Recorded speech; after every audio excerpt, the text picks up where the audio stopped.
Hello दोस्तों, कैसे हो आप सब? Welcome to my channel anime explain.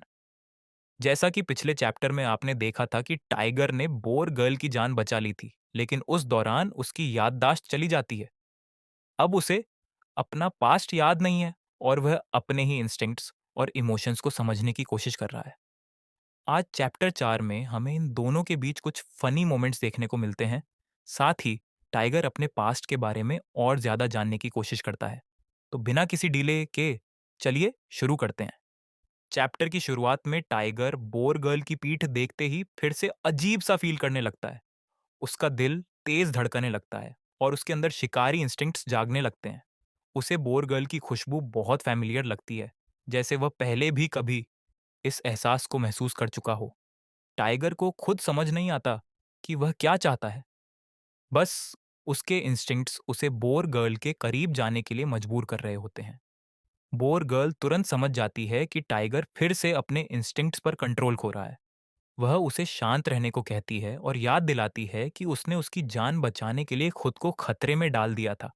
Tiger मानता है कि जब भी वह उसकी पीठ देखता है उसके अंदर अजीब सी फीलिंग जाग जाती है। लेकिन यहीं बोर गर्ल उसके साथ एक मजेदार प्रैंक कर देती है। वह कहती है कि उसे कोई प्रॉब्लम नहीं है, बस टाइगर को बैक फेटिश है और वह हमेशा उसकी पीठ के पीछे घूमता रहता था। टाइगर एकदम कंफ्यूज हो जाता है।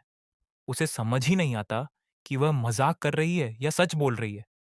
बोर गर्ल और भी ड्रामा करते हुए कहती है कि इस आदत के बावजूद वह हमेशा एक अच्छा टाइगर था। टाइगर के पास उसकी बात मान लेने के अलावा कोई ऑप्शन नहीं बचता। लेकिन उसके चेहरे से साफ पता चल रहा होता है कि उसे इस कहानी पर बिल्कुल भरोसा नहीं है। तभी बोर गर्ल के छोटे भाई वापस आ जाते हैं। वह खुश हो जाते हैं कि उनकी दीदी जिंदा है और मजाक में कहते हैं कि अब फ्यूनरल की जरूरत नहीं पड़ेगी। टाइगर उन बच्चों की खुशबू पहचान लेता है और समझ जाता है कि वही दूसरी स्मेल थी जो उसने रूम में महसूस की थी। बोर गर्ल टाइगर को आराम करने के लिए बोलकर मैट्रियार्क से मिलने चली जाती है। टाइगर उसके जाने के बाद अकेला बैठकर अपनी पुरानी यादों के बारे में सोचने लगता है। उसे याद आता है कि जब उसने बोर गर्ल को पकड़ा था, तब उसके अंदर एक अजीब सा एक्साइटमेंट था। इसी वजह से वह फैसला करता है कि जब तक उसकी याददाश्त वापस नहीं आ जाती, तब तक उसे अपने इंस्टिंक्ट्स को कंट्रोल में रखना होगा। उधर बोर गर्ल अपनी दोस्त को पूरी सच्चाई बताती है कि उसने टाइगर को झूठ बोलकर शांत किया है। उसकी दोस्त हैरान रह जाती है और कहती है कि किसी टाइगर को बेवकूफ बनाना बहुत रिस्की काम है। फिर पता चलता है कि ट्राइब के ज्यादातर लोग यह जगह छोड़कर जा चुके हैं। सिर्फ कुछ ही लोग और बोर गर्ल के छोटे भाई पीछे रह गए हैं।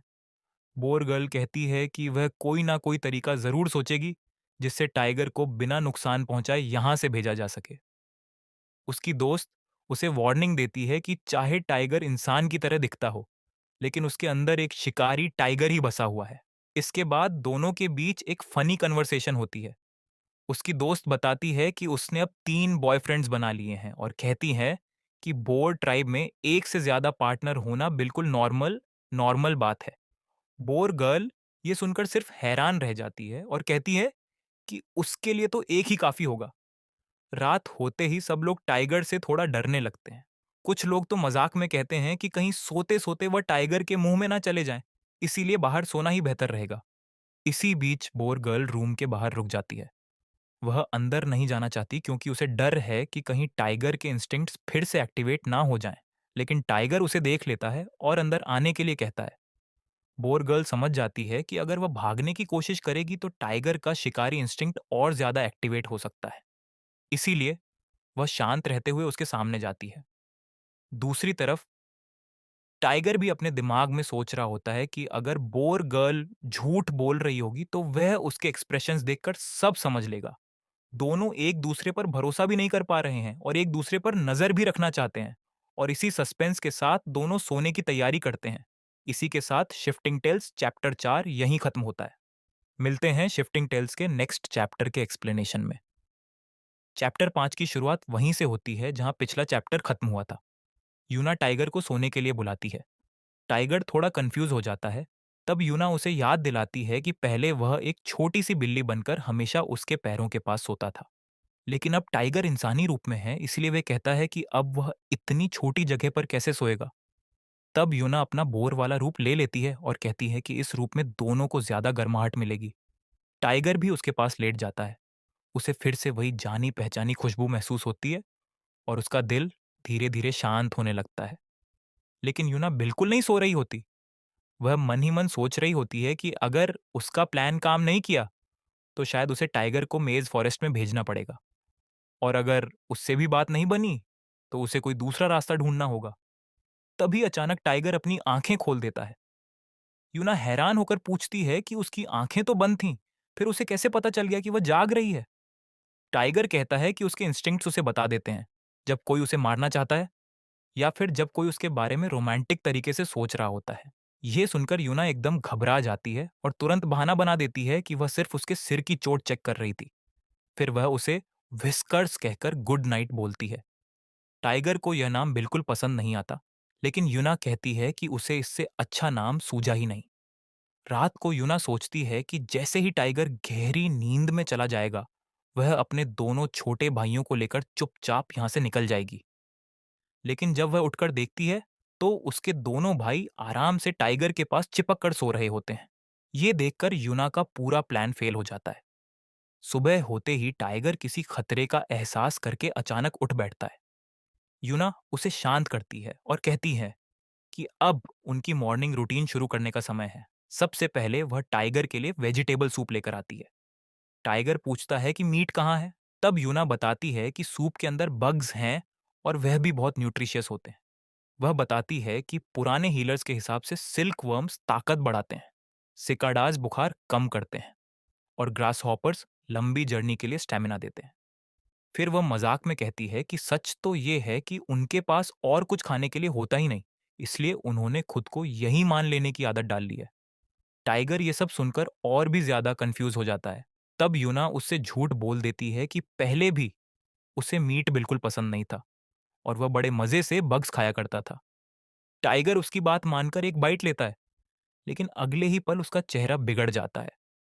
उसे बग्स बिल्कुल पसंद नहीं आते और वह तुरंत थूक देता है। यूना समझ जाती है कि या तो मेमोरी लॉस की वजह से उसका टेस्ट बदल गया है या फिर सच में किसी को भी बग्स खाना पसंद नहीं होता। टाइगर कहता है कि अगली बार खाना वह खुद बनाएगा। यूना मन ही मन सोचती है कि काश अगली बार की नौबत ही ना आए। इसके बाद दोनों जंगल की तरफ खाना ढूंढने निकल पड़ते हैं। रास्ते में टाइगर पूछता है कि वे लोग किस चीज का शिकार करते हैं। यूना बताती है कि वे बग्स, पौधे, रेप्टाइल्स और बर्ड्स पकड़ते हैं। टाइगर का रिएक्शन देखकर साफ पता चल रहा होता है कि उसे इनमें से कोई भी चीज पसंद नहीं है। तब यूना एक नया प्लान बनाती है। वह टाइगर को दूसरी दिशा में भेज देती है क्योंकि उसे पता होता है कि उस तरफ मेज फॉरेस्ट है। उसका मानना होता है कि जो भी उस मेज में चला जाता है वह कभी वापस नहीं लौट पाता। टाइगर जैसे ही उस तरफ जाता है वह सच में मेज फॉरेस्ट के अंदर गिर जाता है। यूना दूर से ये सब देखकर खुश हो जाती है और सोचती है कि अब वह हमेशा के लिए आजाद हो गई। लेकिन उसकी यह खुशी ज्यादा देर तक नहीं टिकती। कुछ ही देर बाद टाइगर बिल्कुल ठीक ठाक उसके सामने वापस आ जाता है। यूना उसे देखकर पूरी तरह शॉक हो जाती है। टाइगर उससे पूछता है कि क्या वह जानबूझकर उसे छोड़कर भागना चाहती थी। ये सुनते ही यूना की आंखों में आंसू आ जाते हैं। वह रोते हुए कहती है कि ऐसा बिल्कुल नहीं था। वह तो सिर्फ दूर से उस पर नजर रख रही थी ताकि वह कहीं खो न जाए, और जब वह गिर गया तो वह मदद लाने जा रही थी। टाइगर पहली बार यूना की आंखों में अपने लिए सच्ची फिक्र देखता है। उसके मन में पहली बार यह ख्याल आता है कि शायद उसने बिना वजह ही यूना पर शक किया था। लेकिन दूसरी तरफ यूना मन ही मन सोचती है, यह बेवकूफ टाइगर मेरी आजादी का सबसे बड़ा दुश्मन बन गया है। इसी के साथ शिफ्टिंग टेल्स का चैप्टर 5 यहीं खत्म होता है। चैप्टर 6 की शुरुआत वहीं से होती है जहां चैप्टर 5 खत्म हुआ था। टाइगर सोचने लगता है कि क्या यूना सच में उसकी चिंता कर रही थी। उसे याद आता है कि यूना उसकी वजह से रो भी पड़ी थी। ये देखकर यूना के लिए उसके मन में भरोसा और भी बढ़ने लगता है। यूना जल्दी से अपने आंसू पोंछ लेती है और कहती है कि अब उन्हें अपना डेली रूटीन जारी रखना चाहिए। टाइगर भी बिना कुछ कहे उसके पीछे चल पड़ता है।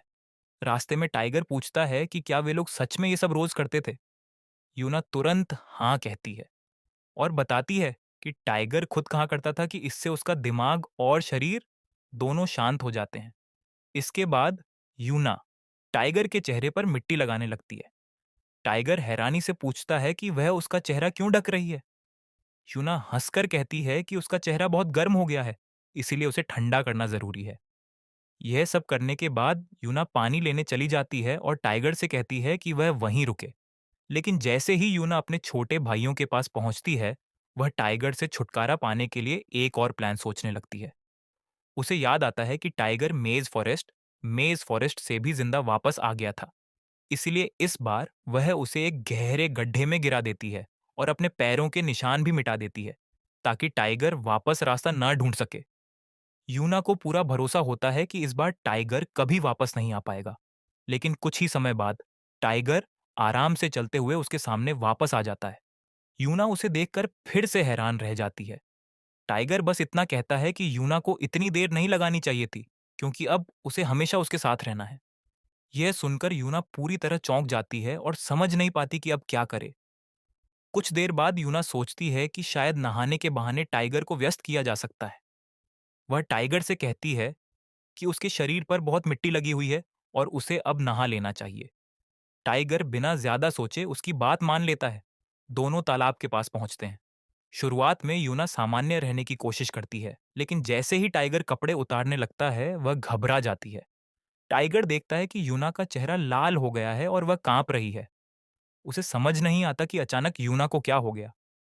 टाइगर सोचता है कि अगर उसने इस समय यूना को छुआ, तो उसके अंदर के शिकारी इंस्टिंक्ट्स फिर से जाग सकते हैं। इसीलिए वह खुद को रोक लेता है और यूना से दूर रहता है। लेकिन तभी यूना का पैर फिसल जाता है और पानी भरते समय गलती से बाल्टी टाइगर के सिर पर लग जाती है। यूना घबरा जाती है और तुरंत उससे माफी मांगती है, क्योंकि चोट फिर से उसी जगह लगती है जहां पहले लगी थी। लेकिन इस बार कुछ अलग होता है। टाइगर को अपनी पुरानी यादों की एक और झलक दिखाई देती है। उसका चेहरा खुशी से चमक उठता है। वह यूना से कहता है कि हर बार जब उसके सिर पर चोट लगती है, उसकी पुरानी यादें थोड़ी और साफ होने लगती हैं। टाइगर बताता है कि अब उसे अपने बारे में और भी कई बातें याद आने लगी हैं, जैसे कि वह बहुत अच्छी तरह पेड़ पर चढ़ सकता है, दूर से यूना की खुशबू पहचान सकता है, मुश्किल रास्तों को याद रख सकता है और उसके शरीर को दर्द भी बहुत कम महसूस होता है। सबसे बड़ी बात यह है कि उसकी हर नई याद में सिर्फ यूना दिखाई देती है। टाइगर मुस्कुराकर कहता है कि चाहे कुछ भी हो जाए, वह हमेशा यूना को ढूंढ लेगा। उसके इंस्टिंक्ट्स हमेशा उसे यूना तक ले आएंगे। यह सुनकर यूना को लगता है जैसे उसके पैरों के नीचे से जमीन खिसक गई हो। अब उसे समझ आ जाता है कि टाइगर से बचकर भागना लगभग नामुमकिन है। आखिर में यूना मन ही मन एक नया फैसला लेती है। अगर वह टाइगर से भाग नहीं सकती, तो उसे फिर से उसी प्यारी सी बिल्ली में बदलना ही उसका आखिरी रास्ता है। और दूसरी तरफ टाइगर को एक बार फिर खतरे का एहसास होने लगता है। इसी के साथ शिफ्टिंग टेल्स का चैप्टर 6 यहीं खत्म होता है। क्या यूना टाइगर को फिर से एक सीधी सादी बिल्ली बना पाएगी? ये जानने के लिए मिलते हैं अगले चैप्टर में।